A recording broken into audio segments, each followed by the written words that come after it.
He's back by very popular demand. Dr. Ben Dworkin, director of the Rowan Institute for Public Policy and Citizenship at Rowan University. Good to see you, Ben.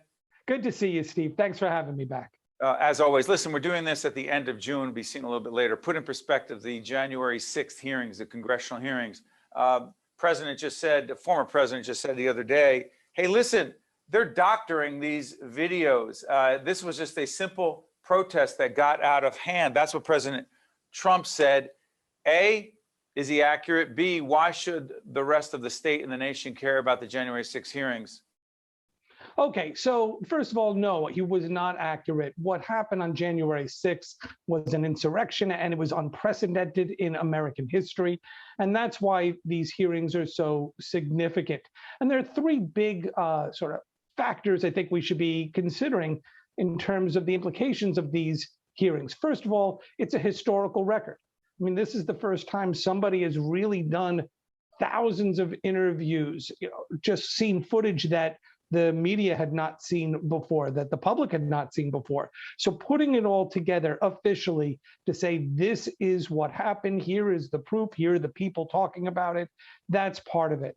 A second part is just that it lays the groundwork for possible criminal proceedings, and not just contempt of Congress, which several people have been charged with already, but moving beyond that for official corruption, impeding official government action, intimidation, consumer inciting a riot? Yes, incitement. All of this is possible down the road, but it needs to be laid out now. And then, of course, the third factor is that it's fodder for politics, because all of this involves Donald Trump. And if Donald Trump, who remains the key figure in today's National Republican Party and the odds-on favorite to be the 2024 presidential nominee, then this has to matter, I think, for America, because those who are looking at this, those who don't want to see Donald Trump, are going to be using this material, the information from these hearings, in order to make that case. So, Ben, let me ask you this, and Rowan University, one of our longtime higher ed partners, Ben and I have had a lot of these conversations offline as well, but I want to put it out here right now. The big lie, the argument that the 2020 election was stolen, that 70 to 80% of Republicans, when polled, believe that Joe Biden is not the legally elected president of the United States, that President Trump continues to say the election was stolen. Question. And what happened on the 6th happened on the 6th because of the belief of that. What do you believe that means? Again, right behind you, the Institute for Public Policy and Citizenship. What does this have to do with elections and citizenship moving forward?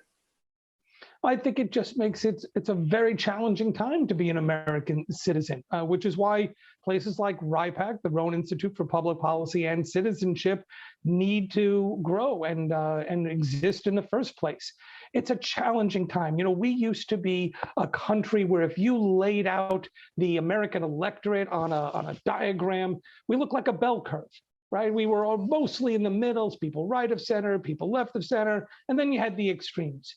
And because of media, because of the politics of our generation, we've split because we watch different news programs. We see a different perspective of the world.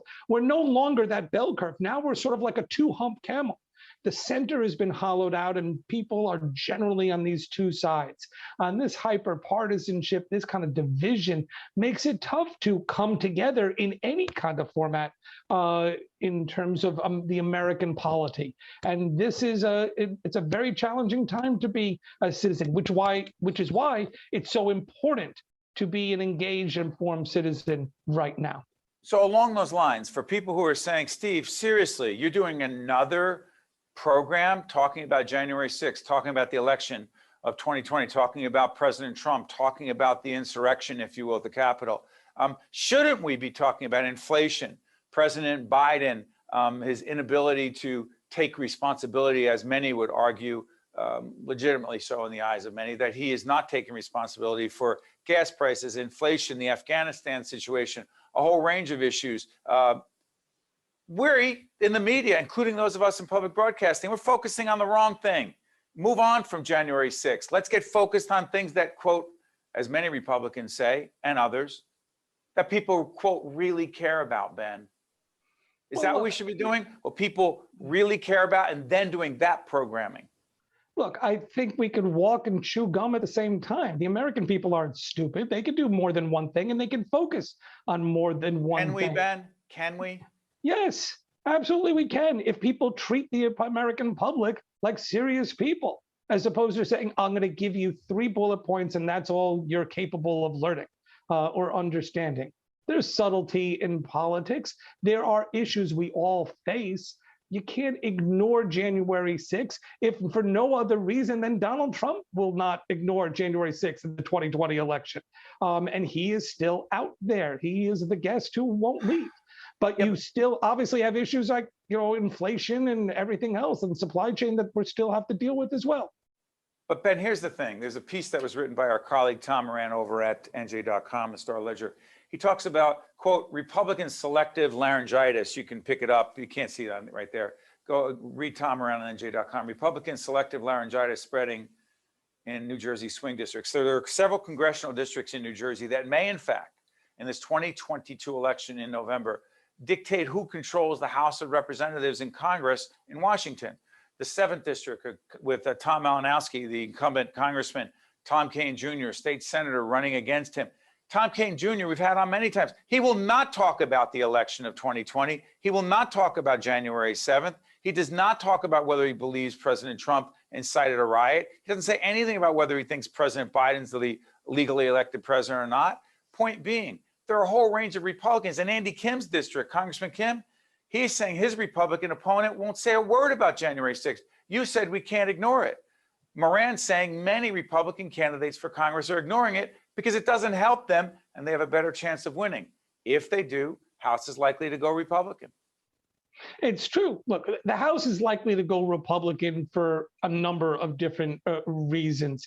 The question that I think Americans have is, what's the Republican Party that's going to be in charge of Congress going to be like? Are you going to have people who understand what happened on January 6th and are ready to deal with it, hold people accountable, and move beyond? Or are you going to have people who will cynically ignore everything that happened on January 6th, deny that it happened in many ways, and simply try to pass or pull one over the eyes of the American public and the voters of New Jersey? I think this is part of what elections are for, to hold people accountable. And people will hold people accountable because the economy is not doing great and the Democrats are in charge. So there are folks out there who will hold Democrats accountable. And there are folks out there who have to hold Republicans accountable for not wanting to say anything, for not wanting to upset that part of their party that will be upset, even if they personally don't agree with that view that nothing really happened on January 6th. Last point on this. So, and again, I know there's a time issue here, but I'm struck by people believing, they'll often ask me, so Steve, where are you in the media? Are you left or right? You with Trump, Biden? Who are you with?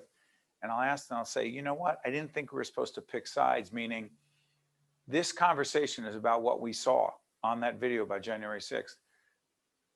Police officers were assaulted. Congress was attacked.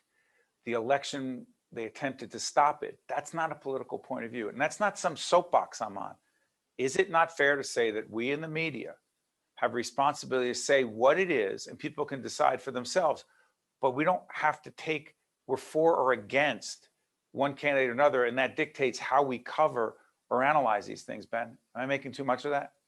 No, I think the media has a crucial role. But, as we all know, the media is a very diverse lot these days. Anybody with a cell phone can technically call themselves media. And so it's important for the media to be able to present what happened, to show video evidence, to talk to people, to explain to folks what happened. Whether anyone thinks it's important or not, that's the voters' decision. Do you care about what happened on January 6th? If you don't, then you're going to vote accordingly. If you do, then you will vote accordingly. But someone's got to tell you what happened on January 6th. Ben Dworkin from Rowan University, the Public Policy and Citizenship Institute there. Thank you, Ben. Appreciate it. Thank you, Steve. Appreciate it. Stay with us. We'll be right back. Most people don't think about where their water comes from, but we do. Veolia. more than water. Resourcing the world. Also brought to you by MD Advantage Insurance Company, Atlantic Health System, building healthier communities. Choose New Jersey, Veolia, resourcing the world. Operating Engineers, Local 825. NJM Insurance Group, serving New Jersey's drivers, homeowners, and business owners for more than 100 years. New Jersey's Clean Energy Program, lighting the way to a clean energy future. And by the New Jersey Education Association.